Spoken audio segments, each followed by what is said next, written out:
দলে যেনেধৰণে সিদ্ধান্ত দিব সেই সিদ্ধান্তকে মই নিষ্ঠাৰে পালন কৰিম। এতিয়া দলে সিদ্ধান্ত দিছে ডিব্ৰুগড়ৰ পৰা প্ৰতিনিধিত্ব কৰাৰ বাবে নিশ্চিতভাৱে প্ৰতিনিধিত্ব কৰিব লাগিব আৰু ডিব্ৰুগড় জিলাতেই মোৰ জন্ম আৰু ডিব্ৰুগড় লোকসভা সমষ্টি ৰাইজে মোক পূৰ্বতেও মৰমৰ আশীৰ্বাদ দিছে আৰু তেখেতসকলৰ মৰম আশীৰ্বাদ সহযোগিতাৰ বাবে মই পূৰ্বতেও সাংসদ হিচাপে 2004 পৰা 9 লৈকে ৰাজ্যবাসীক সেৱা কৰা সমষ্টিবাসীক সেৱা কৰাৰ সুযোগ লাভ কৰিছিলোঁ আৰু এইবাৰো মোক এটা সুযোগ দিছে। গতিকে প্ৰথমতে মই ডিব্ৰুগড় লোকসভা সমষ্টি তিনিচুকীয়া ডিব্ৰুগড় দুইখন জিলাতেই এই সমষ্টিটো গঠিত হৈছে। গতিকে সমষ্টি ৰাইজৰ শ্ৰীচৰণত মই গভীৰ প্ৰণিপাত যাচিছোঁ, সকলোৰে মৰমৰ আশীৰ্বাদ বিচাৰিছোঁ আৰু অসমৰ ৰাইজলৈ মই মোৰ আন্তৰিক সেৱা জনাইছোঁ, আশীৰ্বাদ বিচাৰিছোঁ আৰু এই সুযোগটো দিয়াৰ বাবে মই নিশ্চিতভাৱে ভাৰতবৰ্ষৰ মাননীয় প্ৰধানমন্ত্ৰী নৰেন্দ্ৰ মোদী ডাঙৰীয়া, ৰাষ্ট্ৰীয় সমিতিৰ সভাপতি জে.পি. নাড্ডা ডাঙৰীয়াক আন্তৰিকতাৰে ধন্যবাদ জ্ঞাপন কৰিছোঁ আৰু লগতে অসম চৰকাৰৰ মাননীয় মুখ্যমন্ত্ৰী ডক্টৰ হিমন্ত বিশ্ব শৰ্মা ডাঙৰীয়া আৰু ৰাজ্যিক সভাপতি ভৱেশ কলিতা ডাঙৰীয়াকো মই ধন্যবাদ জনাইছোঁ। সমষ্টি এটাত প্ৰতিনিধিত্ব কৰিব লগা হ'লে নিশ্চিতভাৱে সমষ্টিত নিষ্ঠাৰে আমাৰ কাৰ্যনিৰ্বাহ যিসকলে কৰি আছে, মাননীয় বিধায়কসকল,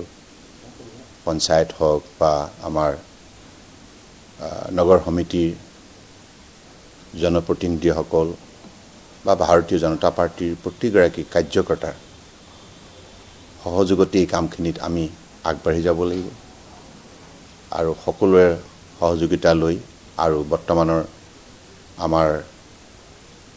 সাংসদ কেন্দ্ৰীয় মন্ত্ৰী ৰামেশ্বৰ তেলী ডাঙৰীয়া মোৰ ভাতৃপ্ৰতিম আৰু প্ৰতিগৰাকী বিধায়ক সাংসদ প্ৰতিগৰাকী দলৰ কাৰ্যকৰ্তাৰ সৈতে মিলি আমি দলৰ স্বাৰ্থত একেলগে কাম কৰিম। দলে আমাক পাৰ্লামেণ্টাৰী কনষ্টিটিউৱেঞ্চিত যোগ্য বিবেচনা কৰিছে আৰু আমি সকলোৱে জানো ভাৰতবৰ্ষৰ মানুহে যে মোদীজী আকৌ আহি আছে, আহিব লাগে ৰাষ্ট্ৰৰ কাৰণে। এই ক্ষেত্ৰত মোৰ নামক ঘোষণা কৰা হৈছে। মই একেবাৰে দেহে মনে চেষ্টা কৰিম যাতে শিলচৰ সিটটো আমি জিতি আমি মোদীজীৰ উপহাৰ দিব পাৰোঁ আৰু দলক আমি আন্তৰিকতাৰে কৃতজ্ঞতা যাচিম, কাৰণ দল আমাক মোৰ নিচিনা মানুহ, সাধাৰণ মানুহ বহুতখিনি দিছে। এই মুহূৰ্তত যদিও আমি দলেৰই কাম সৰকাৰেৰ কামত ব্যস্ত আছিলো, তথাপি মোক যোগ্য বিবেচনা কৰি শিলচৰেৰ প্ৰাৰ্থিত্ব প্ৰদান কৰিলে এই কাৰণে দলেৰ ওচৰত আমি চিৰকৃতজ্ঞ থাকিম। কোনো ইস্যু নাই, ইয়াত কোনো সমস্যা নাই। চাহ বাগিচাৰ লোকসকলক যথেষ্ট কাম কৰা হৈছে তাত, শিক্ষাৰ ক্ষেত্ৰত, স্বাস্থ্যৰ ক্ষেত্ৰত। প্ৰসূতি তেওঁলোকৰ 14,000 টকা পায়, তেওঁলোকে 6 মাহ ছুটি পায়। ৰেচন বিনামূলীয়াকৈ দিয়া হৈছে, দৰমহা বঢ়োৱা হৈছে, দৰমহা আৰু বাঢ়িব আৰু লাহে লাহে দৰমহা বঢ়াৰ চেষ্টা আমাৰ চৰকাৰখনে কৰিছে, মাননীয় মুখ্যমন্ত্ৰী ডাঙৰীয়াই কৰি গৈছে। গতিকে শিক্ষা, স্বাস্থ্য, স্কুল বনাই দিছোঁ আমি, হাইস্কুল, হায়াৰ ছেকেণ্ডেৰী স্কুল, বাগানত আপোনালোকে হায়াৰ ছেকেণ্ডেৰী স্কুল প্ৰতিখন চাহ বাগিচাত। এতিয়া জগন্নাথ কালচাৰ চেণ্টাৰ বা আমাৰ মোৰ সমষ্টিৰ পৰাই আপোনাৰ 8টা 9টা Jagannath culture centre, skill centre হ'ব, স্কিল ডেভেলপমেণ্টৰ কাৰণে। গতিকে ইমানখিনি কৰি দিয়াৰ পিছততো আপোনালোকে কয় যে চাহ জনজাতি ইছ্যু আছে, কোনো ইছ্যু নাই। এইটো বিৰোধীয়ে কোৱা ইছ্যু, গোৰ্খা ভাইসকলৰ কাৰণে কোনো ইছ্যু নাই এইটো বিৰোধীয়ে কোৱাইছে প্ৰতিক্ৰিয়া কি হ'ব ৰাজ্যৰ কাৰণে কাম কৰিব লাগে ৰাজনীতিৰ যোগেদি ৰাজ্যৰ কাৰণে কাম কৰিবলৈ আহিছোঁ গতিকে ৰাইজে ভোট দিব তাৰপিছতে আমি চিন্তা কৰিম আৰু এই সময়তো মই সাংসদ হৈ আছোঁ গতিকে আমি ৰাইজৰ কাৰণে কাম কৰি আছোঁ লোকসভাটো কৰিলোঁ যিমানটো ক্ষমতা সিমানটো কাম কংগ্ৰেছ আছে জানো কংগ্ৰেছটো ইতিমধ্যে নিশ্চিন্ন হৈছে আৰু আপোনালোকে যদি চাই যিবিলাক সমষ্টিত বিধায়কসকলে কাম কৰিছে তেখেতসকলে যিবিলাক কাম কৰিলে মুখ্যমন্ত্ৰী হিমন্ত বিশ্ব শৰ্মা ডাঙৰীয়াৰ যিটো নেতৃত্ব আৰু প্ৰধানমন্ত্ৰী নৰেন্দ্ৰ মোদী ডাঙৰীয়াৰ সবকা সাথ সবকা বিকাশ যিটো নীতি আছে সকলোকে স্পৰ্শ কৰিছে গতিকে প্ৰত্যাহ্বান নিশ্চিতভাৱে নাথাকিব ভাৰতীয় জনতা পাৰ্টি খুব এটা চিষ্টেমেটিক ৱেত কাম কৰে গতিকে আমি সদায় প্ৰস্তুত থাকোঁ সকলো ধৰণৰ যুঁজৰ কাৰণে আমি সদায় প্ৰস্তুত থাকোঁ আৰু এইখন যুঁজো খুব সুন্দৰভাৱে ভাৰতীয় জনতা পাৰ্টিৰ প্ৰতিগৰাকী কেডাৰে খুব সুন্দৰভাৱে যুঁজিবলৈ সাজু আছে কাৰণ সেই কেডাৰৰ ভিতৰৰে ময়ো এজন কেডাৰ গতিকে আমাৰ যি 42 লাখ সদস্য আছে সেই 42 লাখ সদস্যৰ এগৰাকী সদস্য ময়ো গতিকে আমাৰ কেডাৰসকলৰ ওপৰত মোৰ দৃঢ় বিশ্বাস আছে আৰু তেখেতসকলে ইতিমধ্যে গোটেই প্ৰস্তুতি তেওঁলোকে প্ৰিপেয়াৰ কৰিছে গোটেই ষ্ট্ৰেটেজি তেওঁলোকে প্ৰিপেয়াৰ কৰিছে সাংগঠনিকভাৱে গতিকে সেই সংগঠনক লৈ পেলাই মই আগবাঢ়ি যাম আৰু সেইটোৱে হ'ব আমাৰ ভৱেশ কলিতা ডাঙৰীয়াৰ নেতৃত্বত আৰু আমাৰ মুখ্যমন্ত্ৰী ডক্টৰ হিমন্ত বিশ্ব শৰ্মা ডাঙৰীয়াৰ নেতৃত্বত তেখেতৰ এডভাইচ তেখেতৰ সকলো গোটেইখিনি তেখেতে যেনেধৰণে নেতৃত্ব দিব যেনেধৰণে এডভাইচ কৰিব তেনেকৈ আমি গোটেইখিনি আগবাঢ়ি যাম ভাৰতীয় জনতা পাৰ্টি অসম গণ পৰিষদ UPPL আৰু আমাৰ অন্যান্য যি আনুষংগিক আমাৰ মিত্ৰ দল আছে সেই দলৰ নেতৃত্ব বিশেষকৈ অগপৰ সভাপতি অতুল বৰা ডাঙৰীয়া আমাৰ কাৰ্যকৰী সভাপতি কেশৱ মহন্ত ডাঙৰীয়া প্ৰমুখ্যে সকলো দলৰ নেতৃত্বক মই বিশেষভাৱে কৃতজ্ঞতা ধন্যবাদ দিছোঁ আৰু মই বিশেষভাৱে ধন্যবাদ দিছোঁ মঙলদৈ সমষ্টিৰ পূৰ্বৰ মঙলদৈ সমষ্টি আৰু বৰ্তমানৰ দৰং ওদালগুৰি লোকসভা সমষ্টিৰ সমূহ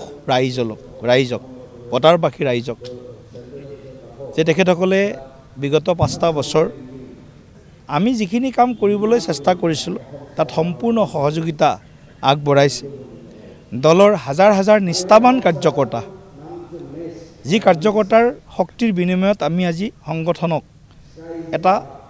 শক্তিশালী পৰ্যায়ৰ আমি আগবঢ়াই লৈ যাবলৈ সক্ষম হৈছোঁ গতিকে দলৰ আত্মীয় জ্যেষ্ঠ কনিষ্ঠ কাৰ্যকৰ্তাসকলক মই আন্তৰিক ধন্যবাদ জ্ঞাপন কৰিছোঁ আৰু যোৱা 5টা বছৰ মই দলৰ বুথ পৰ্যায়ৰ পৰা মণ্ডল পৰ্যায় জিলা পৰ্যায় আৰু বিধায়কসকলক লগত লৈ মই যি ধৰণে কাম কৰাৰ সুযোগ পালোঁ তাৰ কাৰণে মই তেখেতসকলকো মই বহুত ধন্যবাদ জনাইছোঁ আৰু নৰেন্দ্ৰ মোদী ডাঙৰীয়াৰ নেতৃত্বত দুখীয়া মানুহৰ কাৰণে বেকৱাৰ্ড অঞ্চলত কাম কৰাৰ যি সুযোগ পালোঁ এইখিনি সদায় স্মৰণীয় হৈ ৰ'ব আৰু সেইকাৰণে যে এইবাৰো মই দেখিছোঁ সমগ্ৰ ভাৰতবৰ্ষতে মোদীময় হৈ গৈছে আৰু আমাৰ বিজেপিৰ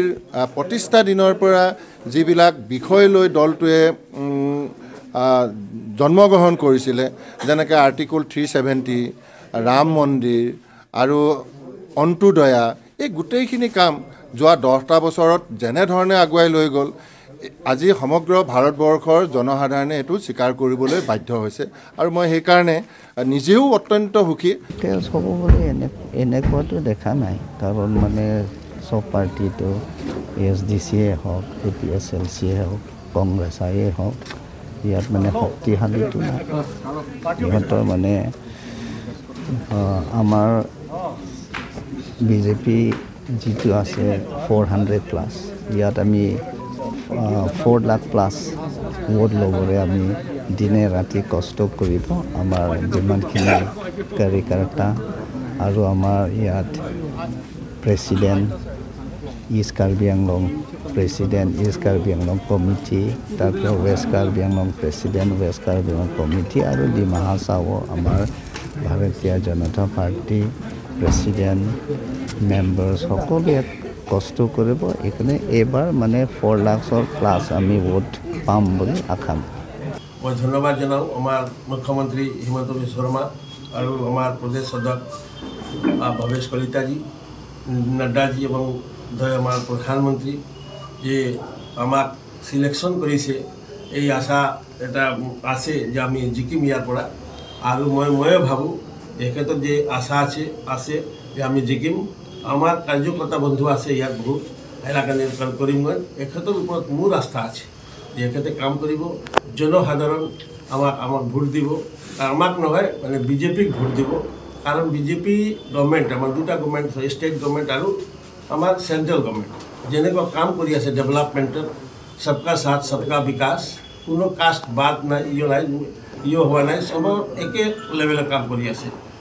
মানে ইকুৱেলভাৱে গতিকে সব মানুহ আমাৰ লগত থাকিব এইটো আমাৰ আশা আছে আৰু আমি নেক্সট ইলেকশ্যনত আমি বিজয়ী হ'ম নগাঁও লোকসভাৰ ভোটাৰ ৰাইজক মই হাতজোৰ কৰি প্ৰাৰ্থনা কৰিছোঁ যে অঞ্চলৰ উন্নয়নৰ কাৰণে আৰু ল'ৰা ছোৱালীৰ ভৱিষ্যতৰ কাৰণে নগাঁও লোকসভা ভোটাৰ ৰাইজে এইবাৰ বিজেপিৰ আমাৰ কেণ্ডিডেটক পদুম ফুলৰ চিনত ভোট দিবলৈ মই প্ৰথম প্ৰতিক্ৰিয়া হিচাপে মই প্ৰথমতে বিজেপি দলৰ আমাৰ ভাৰতৰ বৰ্তমান প্ৰধানমন্ত্ৰী শ্ৰীযুত নৰেন্দ্ৰ মোদী ডাঙৰীয়াক মই ধন্যবাদ জনাইছোঁ লগতে আমাৰ অমিত শ্বাহ ডাঙৰীয়া নাড্ডা ডাঙৰীয়া আৰু বিশেষকৈ অসমৰ মুখ্যমন্ত্ৰী ডক্টৰ হিমন্ত বিশ্ব শৰ্মা ডাঙৰীয়াক মই ধন্যবাদ জনাইছোঁ মই সৰ্বপ্ৰথমে ভাৰতবৰ্ষৰ প্ৰধানমন্ত্ৰী নৰেন্দ্ৰ মোদী ডাঙৰীয়া আমাৰ ৰাষ্ট্ৰীয় সভাপতি JP নাড্ডা ডাঙৰীয়া গৃহমন্ত্ৰী অমিত শ্বাহ ডাঙৰীয়া আৰু আমাৰ ৰাষ্ট্ৰীয় সাংগঠনিক সাধাৰণ সম্পাদক সন্তোষ ডাঙৰীয়া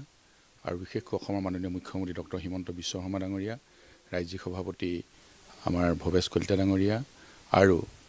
আমাৰ ধন্যবাদ জনাইছোঁ কাৰণ যোৰহাট এটা সন্মানীয় সমষ্টিটোৰ বাবে মোক দ্বিতীয়বাৰৰ কাৰণে তেওঁলোকে আজি প্ৰাৰ্থিত্ব প্ৰদান কৰিছে তাৰ বাবে আৰু মোৰ ওপৰত যিটো বিশ্বাস মোৰ ওপৰত যিটো আস্থা ৰাখিছে সেই বিশ্বাস আৰু আস্থা মই অটুট ৰাখিম